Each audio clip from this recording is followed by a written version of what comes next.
Boom. All right, ladies and gentlemen, today we're going to unlock some secrets on creating sustainable venture ecosystems and with none other than a startup junkie. So let's get this one started. Here we go. Shut up and sit down. Look, a business can give you everything you want in life: prestige, wealth, freedom. It can also take everything away from you. This show is for those who are willing to take that risk. These are the real life stories of entrepreneurs. But before we start, I have one small favor to ask. Please leave a comment. It can be advice, critiques, tips, feedback, or share this with someone because your engagement is the most valuable and most powerful form of social currency. So thank you, and welcome to another episode of Business Buzz! All right, ladies and gentlemen, today we dive deep into the world of entrepreneurship, innovation, and leadership with a visionary who's transforming the startup landscape. From the disciplined ranks of the Air Force to the dynamic frontiers of business and technology, our guest has mastered the art of creating ecosystems where entrepreneurs flourish. With a rich history in corporate America and a heart rooted in the startup community, he's the brain behind Startup Junkies Consulting and co-author of the Amazon bestseller, Creating Startup Junkies. So get ready to ignite your entrepreneurial spirit with the one and only Mr. Jeff Amerine.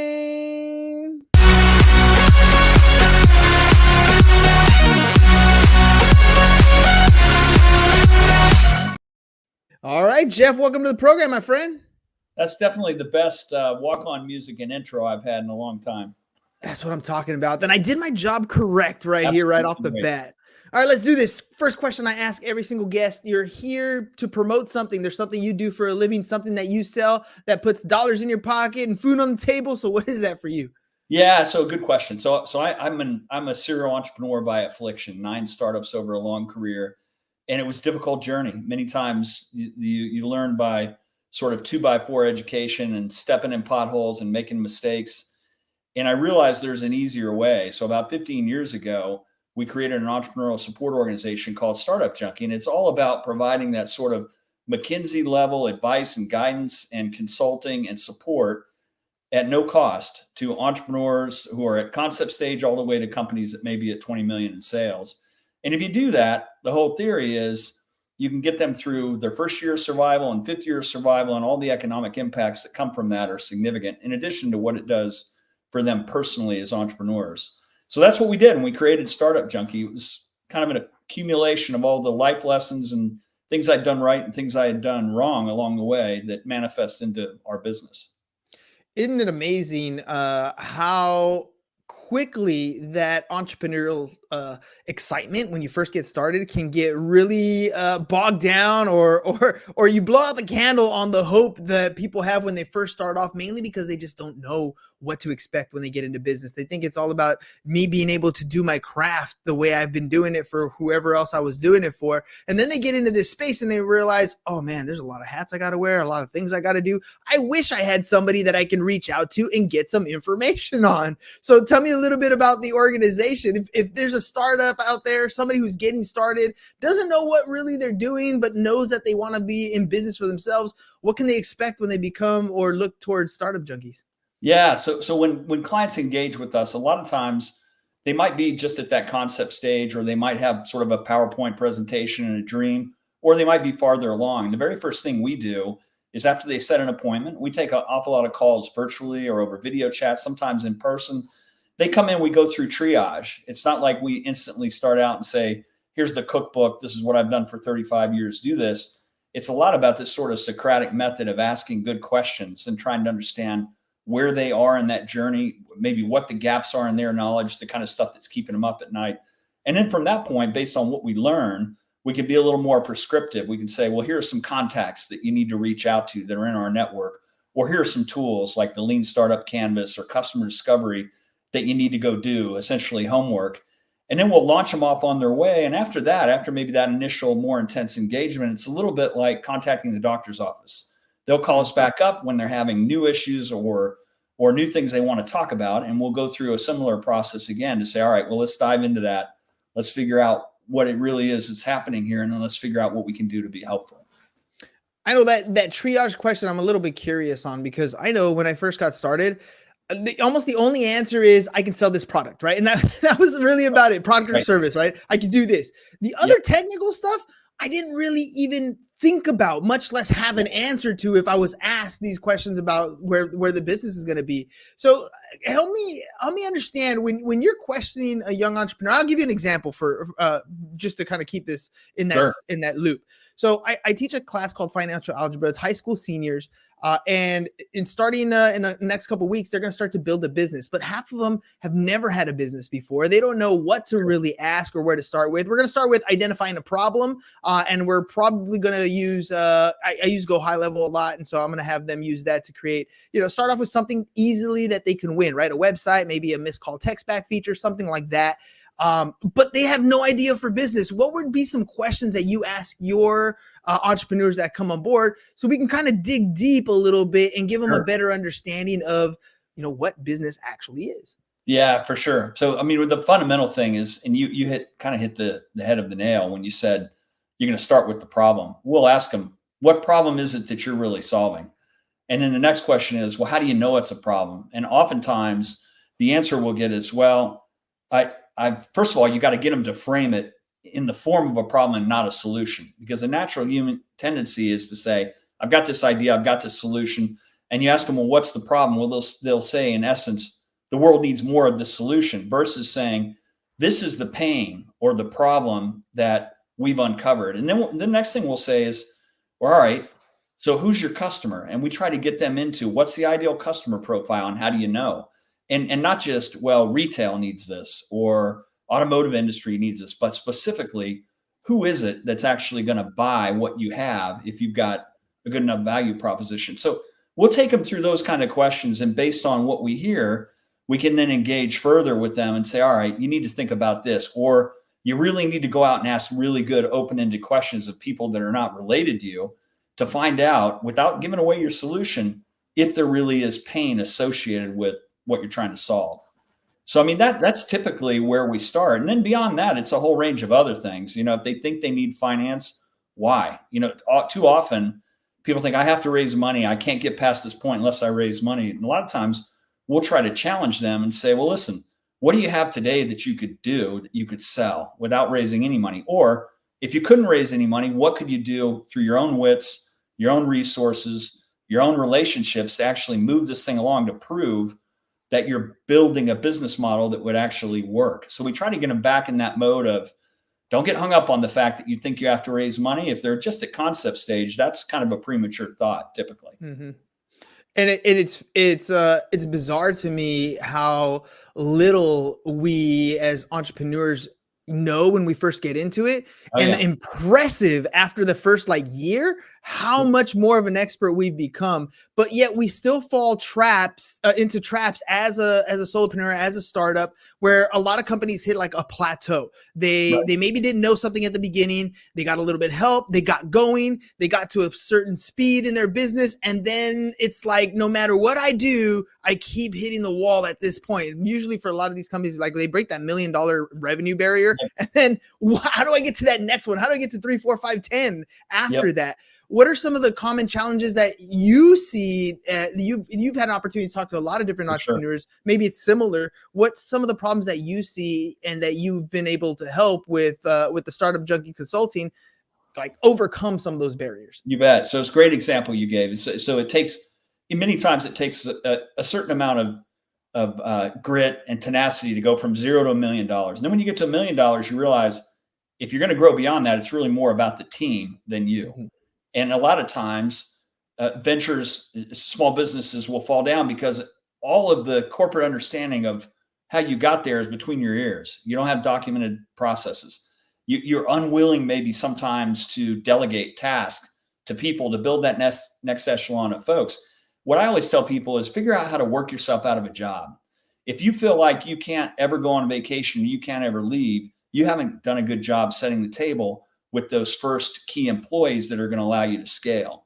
And so I think that's a big part of it. Also question what's keeping us from growing. Is it the product set? Is it the solution set? Are we getting in our own way? Are we adding friction to the sales process? Are we staffed correctly? all those kinds of questions come in, and they're different questions at each stage. The other thing I'd say is there's sort of three personas that I think about in terms of the evolution of business. Adrenaline junkies are those people that really thrive on, it's a blank sheet of canvas. They're going to go out and build something, create something, validate something, get it to a certain point. But a lot of those people tend to be shiny object chasers, and I'm one of them, right? I understand that mindset. Guilty. Yeah, exactly. But you may not be the best person to take it that next step. So you got to think, well, I'm a shareholder. I want to maximize the value of this business. Maybe it's time for me to step back and be founder and chairman and find somebody that can take it the next stage, that understands that next stage of growth. And then beyond that, you get really large, you got a whole nother set of things and compliance and regulations and different things you have to worry about. So under being reflective and kind of mature about what's my best and highest purpose, and at what point do I need to sit in a different seat? I think that's something we try to advise people on as well. Are you the right person to take it to the next stage? There are unique people that can do it. Not everybody can. And being responsible in the way you think about that, and sort of dissociating your ego about, I got to control it, but more of, I'm a shareholder. I want to maximize shareholder value. I want to maximize impact to our customers. I might not be the best person to do that. Those are the kinds of conversations we try to have.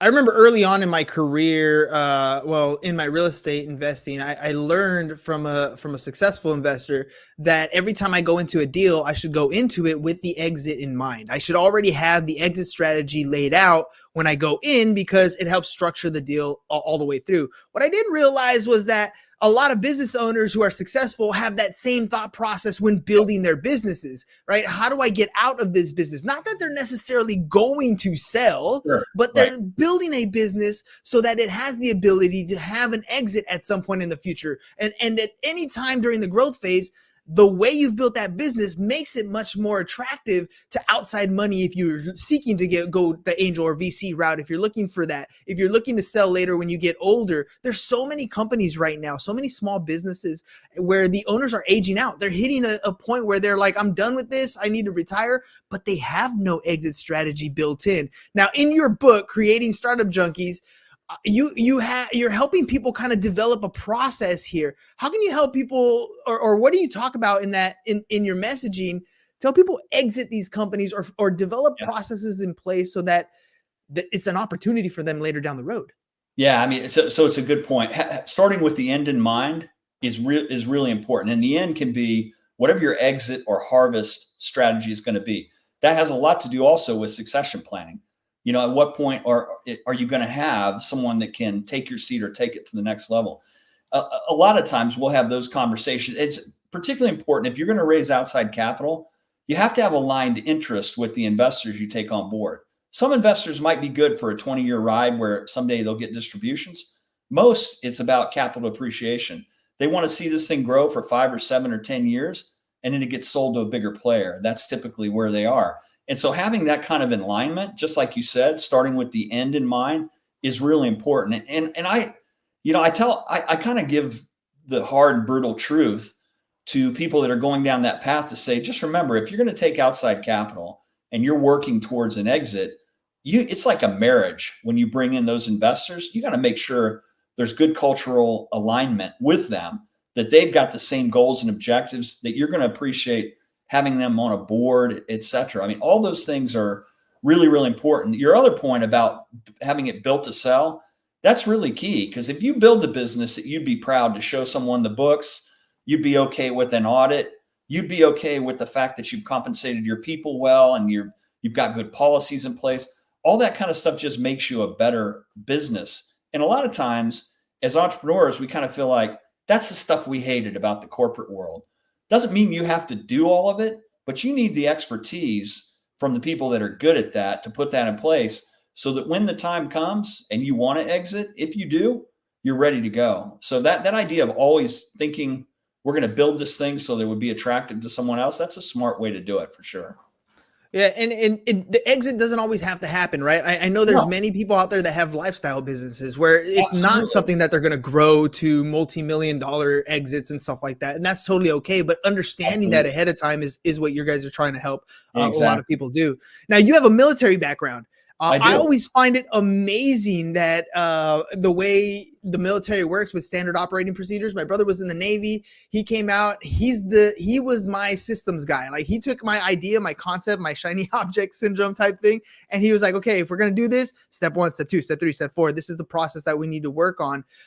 And those things transitioned well from the military to the business world. How has it helped you be not only more efficient creating SOPs and stuff like that within your business, but to be a leader in your community amongst other startups?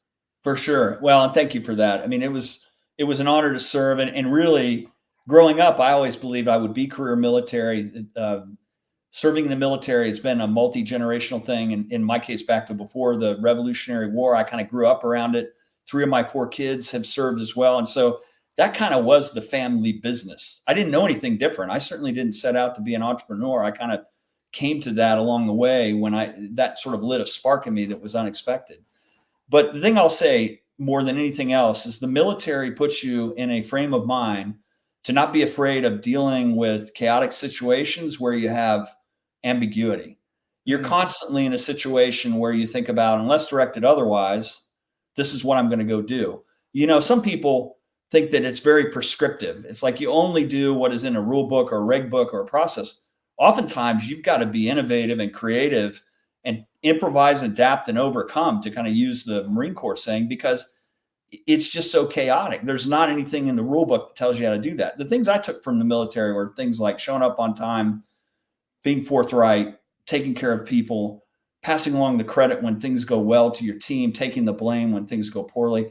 I think all those fundamental things were more important to me than the, marching in a straight line, following the rules, step A to step Z. That stuff is good.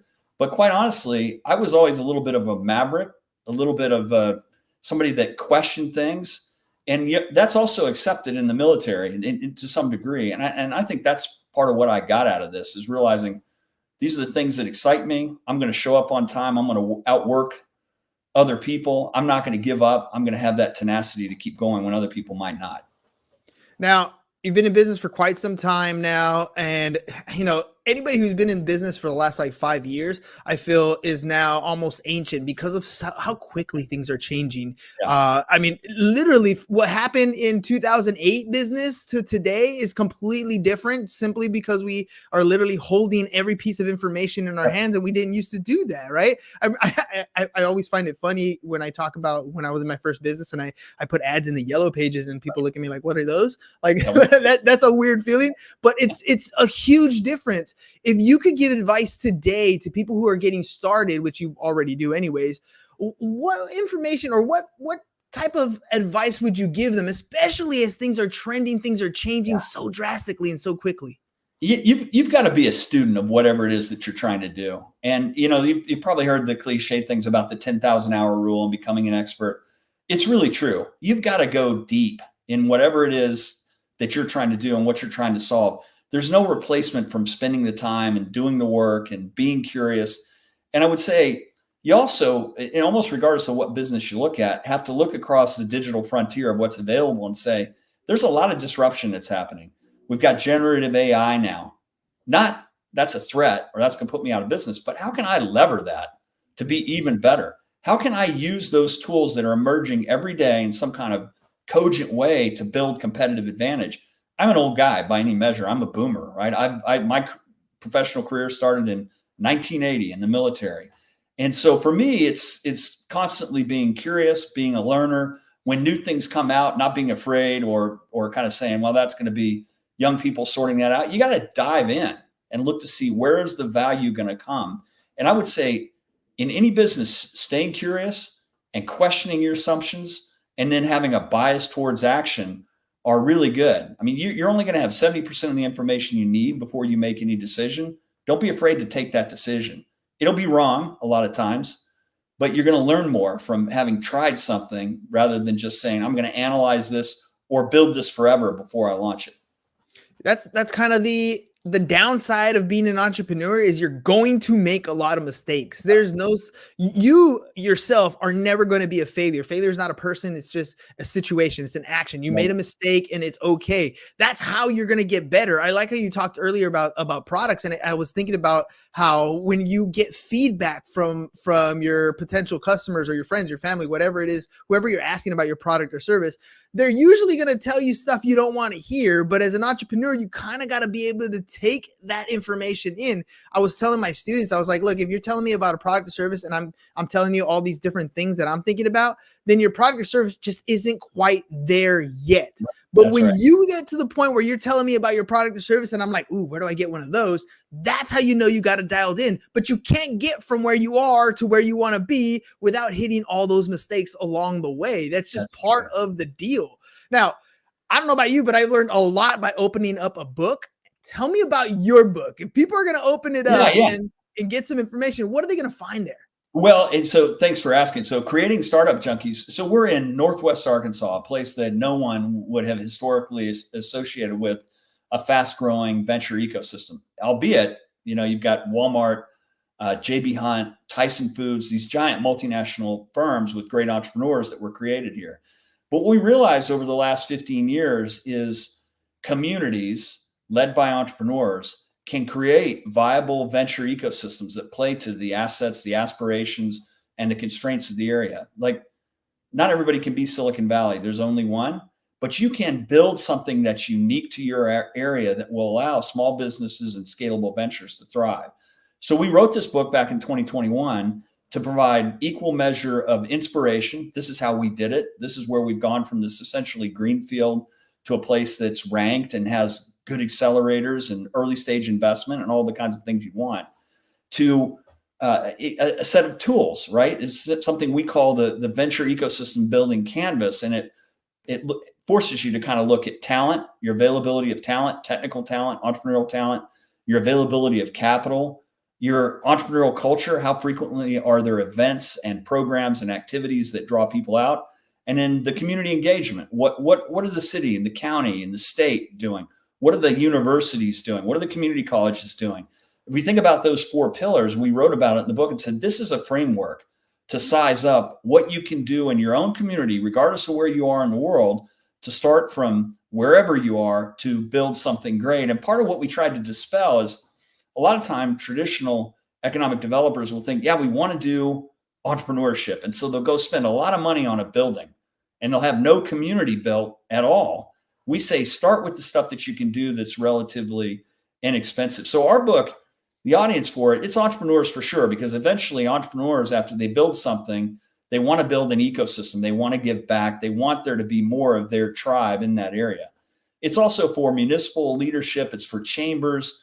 It's for universities, so that they've got a toolkit to say, it's not a lost cause. And we've got a framework where we can actually go out and build something sustainable and lasting. And so that's why we wrote it. It rose to be an Amazon bestseller along the way. It got a fair amount of traction, and it's something that we use every day when we look at moving into new geographies or rolling out new services.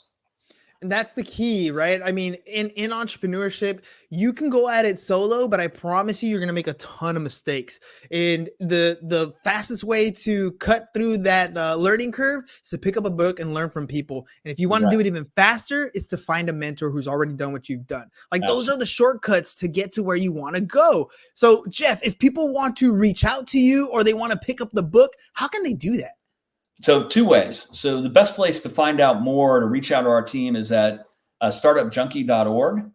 The best place to find out about the book is at creatingstartupjunkies.com, or you can find it on Amazon, either place. Readily available in digital format, in Audible format, and in paperback if you'd like it. But yeah, we'd be excited to talk to anybody that has an interest. Sweet, man. Well, hey, thank you very much for taking time out of your day to be on the show today.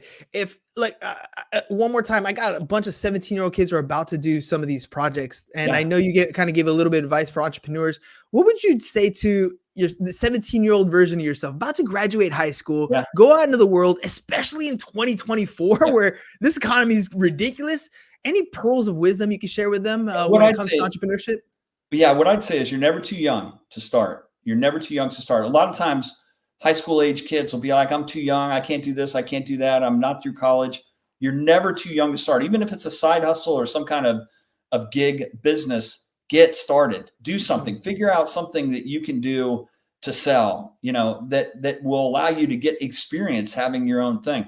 We had a 11 to 13-year-old girl that ended up winning 5 or 6 pitch contests against adults. She went on Shark Tank and raised money from 2 of the sharks with her product. And I think she was all of 14 when she did that. You're never too young. So those high school kids should be inspired. There's nothing holding them back other than the constraints that they're willing to accept. And they can do it even at a young age.